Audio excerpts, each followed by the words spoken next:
tuombe sana.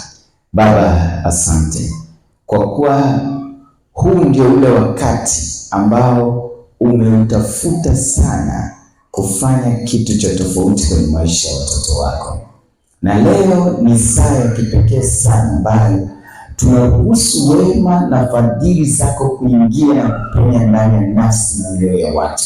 Leo Mungu, ukageuze maisha ya mtu mmoja na yasibakie kama yalivyokuwa miaka mingine. Asante kwa sababu aliyekuja dhaifu hatatoka akiwa dhaifu, aliyekuja amekata tamaa hatatoka amekata tamaa, aliyekuja amechoka hatatoka amechoka, aliyekuja na tabu hatatoka na tabu yake, bali Bwana utamfanya kuwa na amani na furaha na uzima, na taji yako itamiminika juu yake, na utamtia muhuri wa neema kwenye maisha yake, katika jina la Yesu Kristo aliye hai.